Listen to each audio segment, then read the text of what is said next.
Sylvain, il aime le dessin, il aime les petites voitures, on en parlera tout à l'heure, il aime les motos, la mécanique. Et en 2021, qu'est-ce qu'il a fait en 2021? Il a réalisé sa première BD, entièrement consacrée, écoutez bien, à son père. C'est pas une belle preuve d'amour, ça, franchement. Son père, Olivier. Et Olivier, c'est un grand motard devant l'éternel. Et en tout cas, quand Sylvain était ado, son père l'emmenait parfois de la maison familiale à Quai, en Chartreuse, on en parlera tout à l'heure, jusqu'au collège Barnave à Saint-Égrève. La BD s'appelle La nouvelle moto de Papy. Et Sylvain, c'est sa signature, sera notre invité tout de suite après. Francis Cabrel, encore. Francis Cabrel, bonne fin d'après-midi, 6h08. Ils sont fiers d'être isérois. Le 16-17, France Bleu Isère. Non, j'ai pas dit 6h08, j'ai dit 16h08. Ah, je me fais enguirlander. Mais ils sont pénibles. C'est dur de devenir vieux, la régie. Ouais. Il faudrait peut-être porter des culottes, des bottes de moto, un blouson de cuir noir avec un aigle sur le dos, ça vous irait bien. Et sa moto qui partait comme un boulet de canon semait la terreur dans toute la région, justement. Et en Isère, il y a un papy qui se prénomme Olivier, qui est devenu depuis mai 2021 le héros d'une bande dessinée qui s'appelle La nouvelle moto de Papy. Sylvain Emo Bout, alors ça c'est votre vrai nom, oui. Votre signature c'est Sylvain avec le chiffre 20 à la fin. Vous êtes le fils d'Olivier, donc le papy. Comme vous avez évidemment un fils, forcément votre père, il est papy. Vous habitez donc Saint-Égrève, alors vous avez plusieurs passions, le dessin, la mécanique, les Lego. Vous avez passé votre enfance à Quai en Chartreuse, c'est ça. Votre père est fan de moto, il en a chevauché, on les voit d'ailleurs à la fin de votre BD, plus d'une dizaine de bolides. Et donc Sylvain, avant de parler de cette histoire, comment est né cet amour du dessin et quelle a été justement votre formation? Alors, déjà, merci beaucoup pour l'honneur que vous me faites de vous avoir au micro, de m'avoir au micro. Finalement, j'ai toujours dessiné, mais depuis toujours sur mes cahiers de classe. Le soir à la maison, je faisais vite mes devoirs pour vite dessiner. Comme Guy de Graine pour la porcelaine. En fait, ce qui me plaisait, c'est les voitures. J'ai toujours baigné dans les voitures, puis après dans les motos, et aujourd'hui dans les vélos. D'accord. Et vous en avez fait votre métier avant d'écrire une BD? Non, absolument pas. Pas du tout. Non. Je travaille dans une entreprise qui est aussi une fierté locale, Tornier à Montbonneau. Et non, ça n'a rien à voir du tout avec. Alors Sylvain, qu'est-ce qui s'est passé quand même dans votre tête? On est en mai 2020. J'ai bien dit en mai 2020. Quelles ont été justement les prémices de cette BD? Comment est née cette idée? En fait, tout simplement, mon papa s'est retrouvé à la retraite. Il s'est payé la moto de ses rêves, une Indian. Moi, de mon côté, je me suis retrouvé en chômage partiel du fait du Covid. Je ne sais pas si vous en avez entendu parler, un petit peu. Du coup, forcément, du temps à la maison, l'envie de vouloir faire un petit quelque chose pour marquer le coup auprès de mon père. Donc, j'ai commencé à faire simplement un dessin. Et puis, mon fils m'a un petit peu inspiré. Il m'a dit, il pourrait faire ça, papy, il pourrait faire ça. Puis finalement, ça a fait une page. Finalement, ça a fait 3 pages. Finalement, ça fait 50 pages. C'est génial. Au début, vous aviez prévu une simple carte. Et vous en avez fait une BD. Alors vous avez mis à peu près 1 an pour réaliser cet album. Et donc on a tous envie de savoir quelle a été évidemment la réaction de votre père quand même lorsque vous lui avez enfin offert 1 an de boulot. C'est considérable. C'est le plus beau des cadeaux quand même. Vous vous rendez compte le nombre d'heures que vous avez passé sur ce cadeau? Alors je vais faire attention à ce que je vais dire parce que je pense qu'il écoute. Il n'a pas aimé. Il a pas aimé. Non, c'est pas qu'il a pas aimé, mais il a pas compris. Non, c'est-à-dire qu'en fait on vit quand même à une époque qui est assez incroyable. Sur Internet, avec 3 clics, vous faites un album photo magnifique qui a un rendu presque professionnel. Moi, quand je lui ai offert la BD, j'étais comme un fou. Et lui, il a pris ça. Ah oui, c'est super, merci. C'est bien. Voilà, il a pensé que j'avais fait 3 clics sur Internet. T'as fait ça cet après-midi, je te remercie. Il a pas compris qu'il y avait plus d'1 an de travail, tout l'amour qu'il y a là-dedans, mais il l'a compris depuis.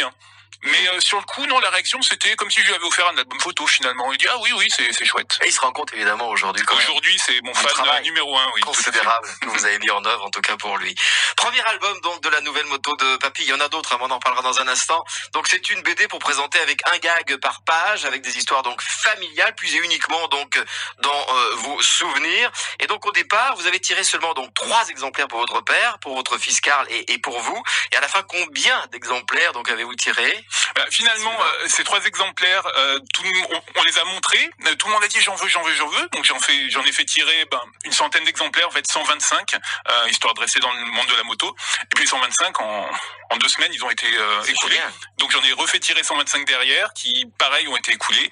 Et aujourd'hui, on m'en réclame encore et j'envisage un nouveau tirage prochainement. Alors, on vous réclame tous cette BD, sauf la bibliothèque de Saint-Égrève. Je savais pas comment le placer, mais là, c'est bien passé quand même. Hein. Alors ça, c'est assez fou. Moi, je découvre complètement. Hein, c'est pas du tout mon métier, oui, car vous êtes auto-éditeur. Mais je fais tout de A à Z. Hein, je dessine, je mets en page, je colorise.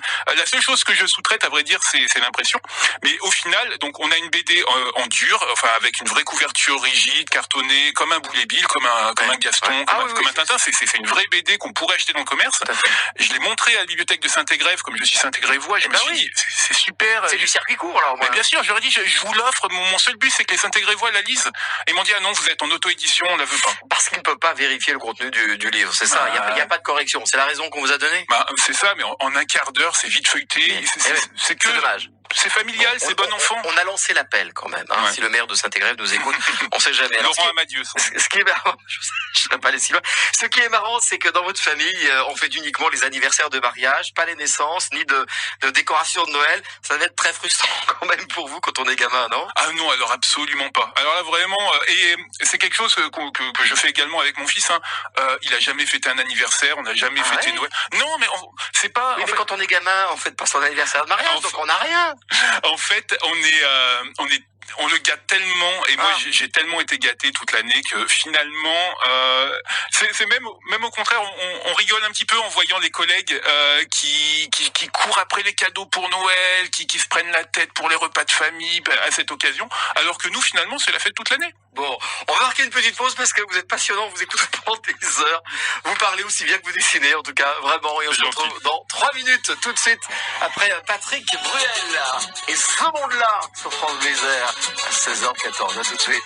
Il y a ceux qui pleurent à l'instant, c'est promis, on retrouve notre invité avec Sylvain, auteur, scénariste et dessinateur en ce qui concerne cette BD qui s'intitule La nouvelle moto de Papy dans moins d'1 minute. France Bleu Isère, partenaire des affiches de Grenoble et du Dauphiné. En couverture, cette semaine, haut de gamme, une santé luxuriante. Porté par l'export et la vente en ligne, le marché du luxe est en forte dynamique. Cette prospérité du secteur profite également à ses sous-traitants ainsi qu'aux intermédiaires de vente. Vous découvrirez aussi dans les affiches cette semaine l'inventaire des nouveautés estivales des stations iséroises et le portrait en aparté de Camille Gaillard-Mignet, l'ancienne députée qui vient de lancer le fonds de dotation Sésame. Les affiches à retrouver en kiosque ou sur afficheaupluriel.fr. Qui peut concurrencer ma pro? Si on est dans une librairie, hein, il y a des motos de papy un petit peu partout. Version BD, évidemment. Alors, Sylvain Emo Boot, on a fait connaissance il y a un instant. On va parler un petit peu maintenant de cette BD. Quel est vraiment votre cheminement quand vous réalisez votre BD? Est-ce que tout est fait à la main, de manière vraiment très artisanale? Est-ce que votre BD est bio? Alors, moi, j'ai un contact presque charnel avec le crayon, donc j'ai crayonné vraiment sur papier. Ensuite, j'ai décalqué à l'encre mes dessins, que j'ai ensuite scanné et puis que j'ai coloré par un logiciel informatique. Finalement, c'est un process qui est très très long et tant et si bien que sur le prochain tome, j'envisage de dessiner d'entrée de jeu en informatique pour gagner un petit peu du temps. Ouais. Les bulles sont fabriquées comment? Avec un logiciel également ou c'est tout à la main? Non, c'est fait à la main. Alors, moi, j'ai vraiment appris. Personne m'a montré. Hein, j'ai appris sur le tas. J'ai fait comme ça me semblait logique.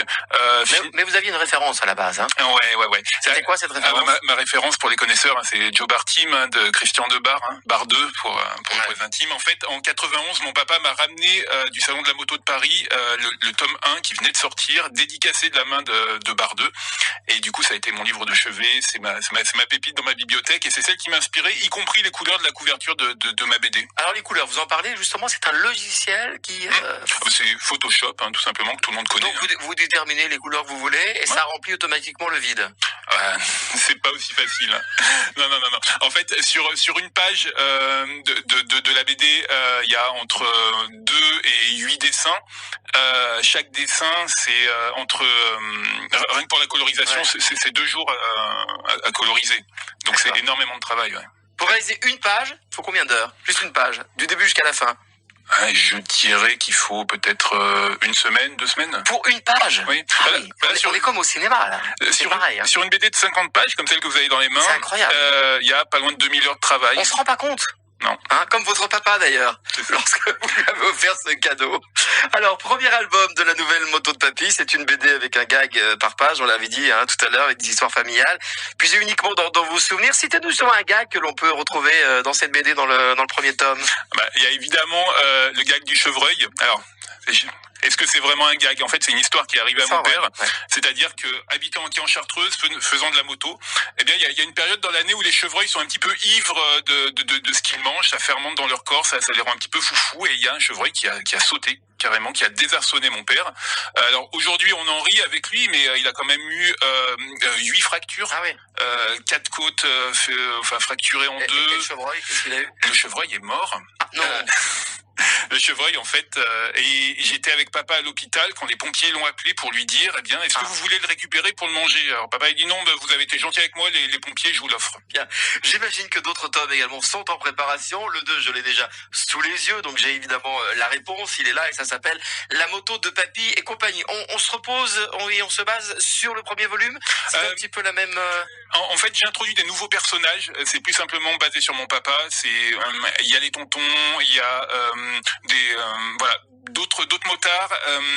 Il y a de la moto sportive, il y a de la moto, il y a du trail. Enfin, et puis il y a pas que de la moto. Il y a de la voiture, il y a des Lego, il y a des montres. Enfin, il y a toutes mes passions en fait dans cette BD et du VTT. Elles sont nombreuses en tout cas vos passions. Alors évidemment, beaucoup vous ont dit, ça y est, les personnages maintenant on les connaît, ils sont installés. Il faudrait peut-être les faire évoluer. Qu'est-ce qui va se passer? Et parce que là, il est en cours dans le 3e tome de cette série. Voilà. En fait, là, mon travail actuellement, c'est de travailler sur le tome 3 qui sera une histoire complète.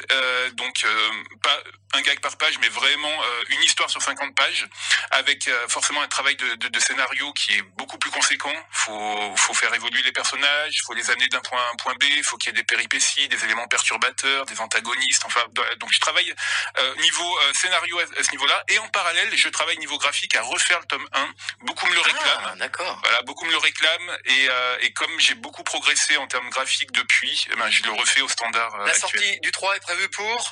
Oula. 2-3 ans. Pour l'instant, j'ai reçu 250 exemplaires du 2 hier de la part de l'imprimeur. Ah oui, donc on a le temps. Voilà, mon actualité pour l'instant, c'est le tome 2. Alors si on peut pas se le procurer à la bibliothèque de Saint-Égrève, comment peut-on se procurer vos BD, Sylvain?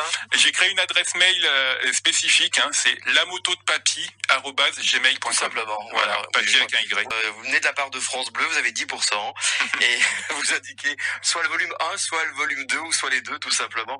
La moto de papy avec un Y, évidemment à papy@gmail.com. C'était une belle rencontre, vraiment. Je suis ravi de vous avoir reçu dans cette émission, Sylvain. Pareillement. Et on est très impatient, en tout cas, de vous recevoir de vous pour évoquer ce volume 3.